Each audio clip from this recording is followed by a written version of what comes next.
Hello and welcome back to my channel for those of you who have been here before, and for those of you who have not. My name is Josh McDavid. Thus far, I think this is my fourth video that I've gone ahead and recorded for this channel, and what I've been doing is a series on the books that I have collected so far that are part of my library. I've been going shelf by shelf. I just started, so the purpose behind it is because I just started collecting, seriously, we'll say, books a year or two ago. And so I've been purchasing ones that I find interesting, ones that I have heard reviews on, and maybe some that are referenced in other books that I'm reading. So I've been just collecting books, and I've also been watching series on channels on YouTube about the books that people have, and it seems as though people get something out of it. So I figured that I would go ahead and just show people what I so far have found, and perhaps you may want to buy a book that I recommend or just check into it. So yeah, that's what the point of this video is to go over, I believe, my fourth bookshelf, which honestly I haven't even organized yet. I haven't even really looked at the books that are on that bookshelf. I know I did organize the bookshelf by kind of like subject matter a while back, but then occasionally when I'm in a certain mood, I'll pick a book off of the shelf and maybe not put it back where it needs to go.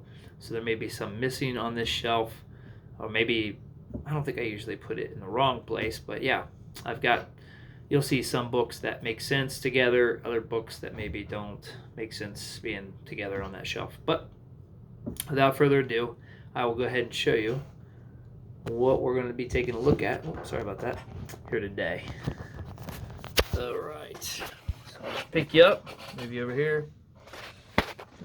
All right. So here we go. We've gone over so far the first, second, and third shelf. So we're on shelf number 4 today. Book number 1, David McCullough's 1776. Now, my son has actually, I found this at a Goodwill. David McCullough is one of my favorite historical authors.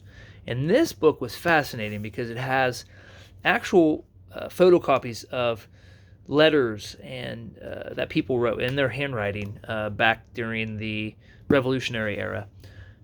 It has, and I'll just show you, but he's gone through it. It was very organized when I first bought it, and he's gone through it because he thought these letters and documents and maps were interesting, and portraits were interesting, so he's gone through it and played, looked, whatever. So like, for instance, here we go. Well, it's not a good one, I guess. This one says, and it's supposed to look like old parchment paper, but it says, Philadelphia, January 8th, 1776, at 10 o'clock a.m. By an express just arrived from New York, we have His Majesty's most gracious speech to both houses of Parliament. So that's what this is. It's a speech, I believe, or something of that nature. Let's see. So yeah, I mean, just to give you a gist, I don't want to go too far into it all, but photocopies of different letters between men who were involved in the Revolutionary War, some women. They have a portrait of George Washington there. Yeah, that's what a lot of this is. And we have, like, let's see. Just give you a sense as to what we're talking about. Who's this here?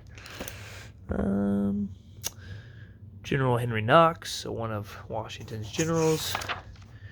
That's a pretty cool picture there of, looks like somebody being killed, somebody important.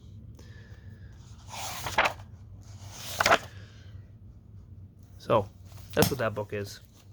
1776, about the spirit of 1776. And if you ask me, we probably need to find that spirit again of true liberty. But not only that, I think the spirit of 1776 also was a spirit of of morality, of righteousness, a spirit of freedom within the bounds of law, of justice. So, yeah, this is something I have not read yet, but I look forward to actually going through and reading it. I've read some of David McCullough, which I think I've brought up in other videos, but that's that book. I won't go over this is just kind of like 200 Years of America and some magazines and stuff, but the next book I'll actually show you, The Art of War. I'm sure a lot of people are familiar with this. This is a nice version of it that I found, I believe, at Half Price Books. So The Art of War and Other Chinese Military Classics by Sun Tzu. We have the Federalist Papers. We've got, I know that Alexander Hamilton's one of the primary authors, I do believe. James Madison wrote a few of the essentially the arguments for a constitution, as did, especially a federal one, as did John Jay. I believe those were the ones involved in writing a lot of these. Now, they were like posted anonymously at the time in, I believe, newspapers. And then over time, they actually put them all together into what they call the Federalist Papers in support of a constitution, a federal constitution, which I think ultimately in 1989 it was ratified. Next, we have Democracy in America by Alex de Tocqueville. My goodness.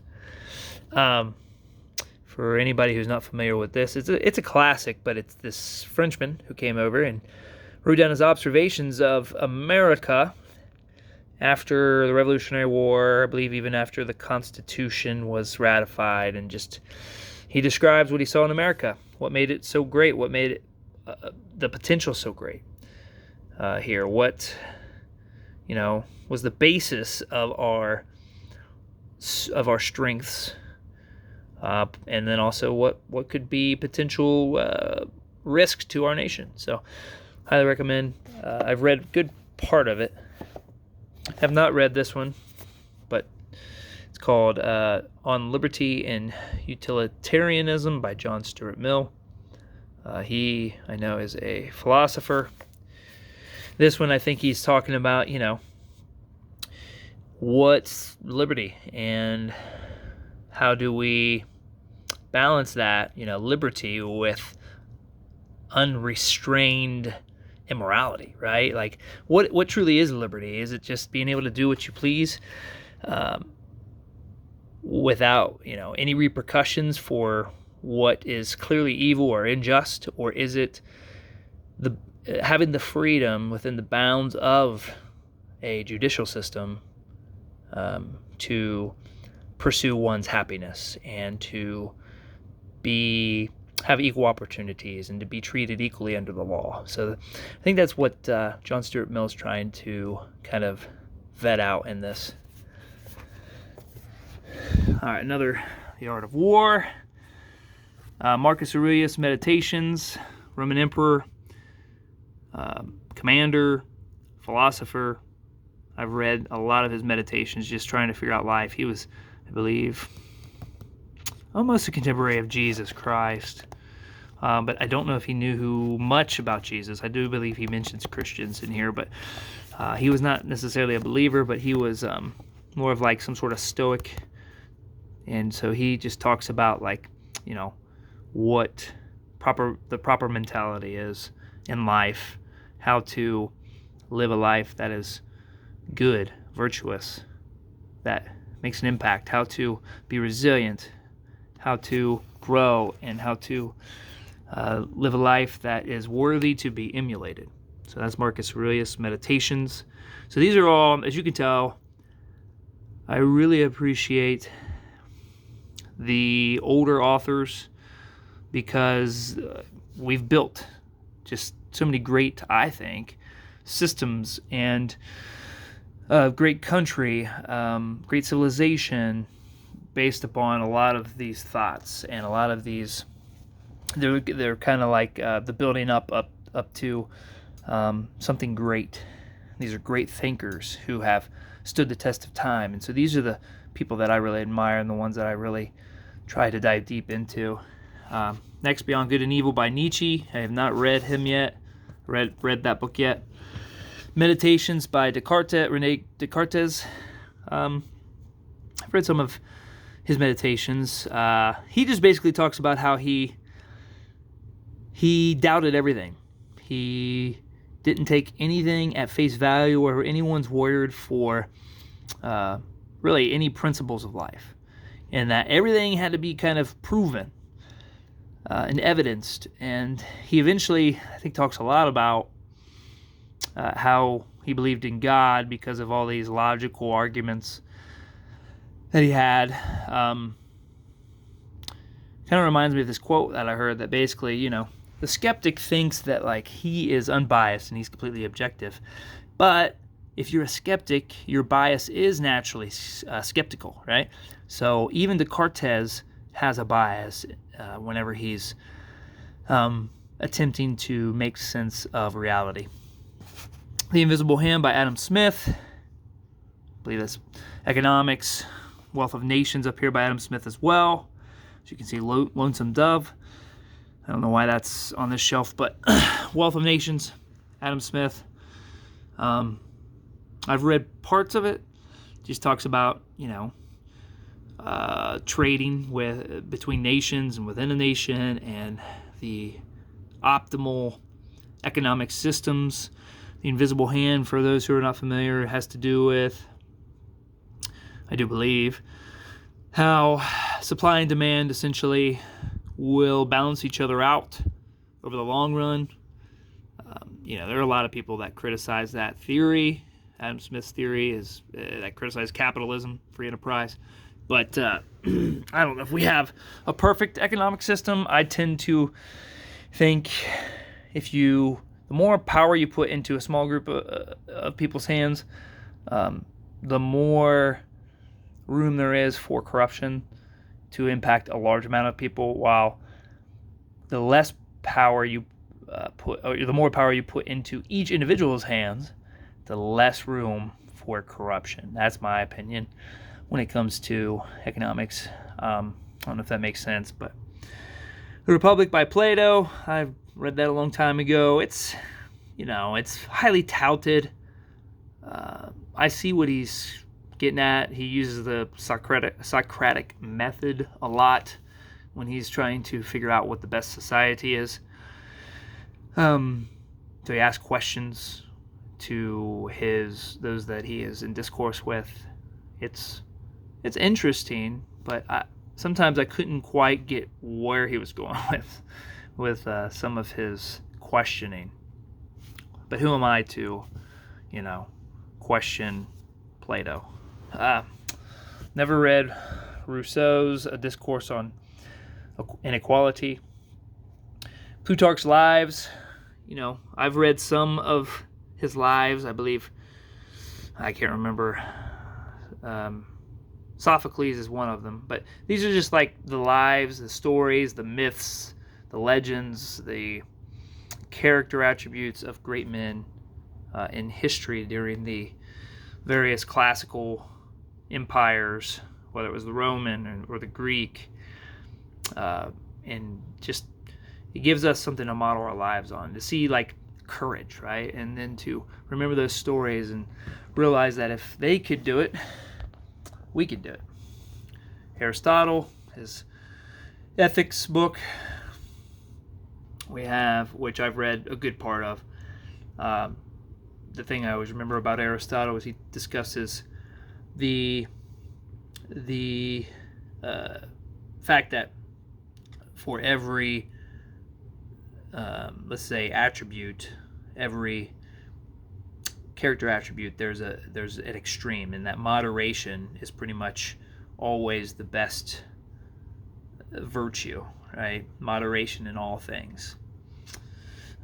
John Locke, an essay concerning human understanding. I've read parts of this one. Herodotus, the histories, hardly read any of that, but I look forward to it. A lot of these books I plan on eventually reading. Right now I'm in a busy season of life, so it's tough to read a lot of these books. Um, let's see. Don Quixote by Cervantes. This is hilarious. Don Quixote, for those of you who are unfamiliar, I know George Washington had this book in his collection, which I think is what caused me to buy it, but I love Washington. But Don Quixote is this old man who kind of goes senile after he reads a ton of books about knights, so then he decides to become a knight errant himself, and so he has all this old armor, and he has this horse that's not formidable at all, and he decides to embark upon knightly missions, we'll say, and just how sometimes he kind of bumbles himself into like saving the day, but for the most part he actually just makes things worse as he's trying to defend the weak and bring justice, and it's pretty comical, and I'm sure there's plenty of life lessons there for us. Anti-Federalist Papers, these were those that were against kind of big government, and like their reasonings behind that. They were obviously, the Anti-Federalists were against those that were proponents of federalism. So I think that would include somebody like, and I'm not sure if Jefferson's in there, but Jefferson would be one of them. He was not a big fan of large government, of central power and control, centralized power and control. Self-Reliance, I've never read that. Notes from the Underground by how do you pronounce his name? Dostoevsky, I believe. Darwin's Black Box. I look forward to reading that. I'm not huge on science, on biology or astrophysics or chemistry, nothing like that. But this guy right here basically purports to dispute the theory of evolution, especially when it comes to neo-Darwinian evolution. Some people may call that macro, even though I don't think that's really truly a scientific term for it. But either way, I'm meaning to read that. I thought it was interesting. Discrimination and Disparities by Thomas Sowell. He discusses why there are disparities between races, genders, classes, that type of thing. And it's more than just, bigotry and just simplistic answers. He actually goes in depth and studies these things to determine what the true cause is. And not, these aren't political talking points. These are like literally backed up with statistics, backed up with logic, backed up with, studies upon studies. So it's pretty interesting. Beyond Order by Jordan Peterson. Also 12 Rules of Life by Jordan Peterson. Most people probably are familiar with him, so I don't have to say too much. The Poetry of Emily Dickinson. I think this is very fascinating. None of her poetry, really, with a few exceptions, was known until she actually died, and it was published posthumously. So yeah, her poetry is pretty interesting. It's pretty good. I mean, she was just this kind of like, what'd you call her? She liked to be kind of like a hermit, and yet she was writing this phenomenal poetry. Edgar A. Guest, I like his poetry. The Adventures of Sherlock Holmes by Sir Arthur Conan Doyle. Love detective stories. Here's the Constitution of the United States, which I've read all the way through. Let's go up here real quick. The Law. I highly recommend this. It basically just describes like, what is the law? What's the function of the law? Where are the limits of the law? And he goes into how the law has a function, but that there's so much overreach today when it comes to the law. And this is, I think he wrote this in maybe the 1800s, but he makes a very, very good case for the less power in the hands of the few. Again, going back to Adam Smith in relation to an economic system, he's talking about the law here, that the less hands, less power in the few, the less abuses of that power will impact, the many. So 1984 by George Orwell. I think everybody probably knows that one. Let's see. This was just a nice book for cheap. What's it called? By George Washington Irving. No. Sorry, that's just Washington Irving. Tales of Alhambra. Just looked like a nice book. We got The Adventures of Tom Sawyer by Mark Twain. We got Moby Dick by Herman Melville. So these are just classic fiction literature, is what these are. We have The Call of the Wild and White Fang by Jack London. I love these authors. I've read a majority of these books. What is it? The Aeneid by Virgil. Have not read it. The Iliad by Homer. I've read parts of it. The Odyssey by Homer. We got War and Peace by Tolstoy. I like Tolstoy to a degree. I have not read War and Peace. I've read some of his religious writings. Then we have, let's see, some of my nicer books here that I've bought. They're collectibles. I think that the Easton or the Franklin Library. But we have Huckleberry Finn by Mark Twain, David Copperfield. This is Huckleberry Finn by Mark Twain. David Copperfield by Charles Dickens. And then finally we have the complete works of William Shakespeare here. So yeah, that's the shelf. I don't want to get too much longer on this video. Appreciate you sticking with me here. I've got another shelf, kind of just my catch-all. But then I have a ton more books over here on my desk that I kind of want to go over too. And so maybe I'll do that in my next video. And maybe from there, now that we're kind of going over some of these books, I'll select books that I'm reading and maybe do some reviews on them or something after maybe we do this last book reveal of some other books that I do own and that I enjoy that are not on my shelf.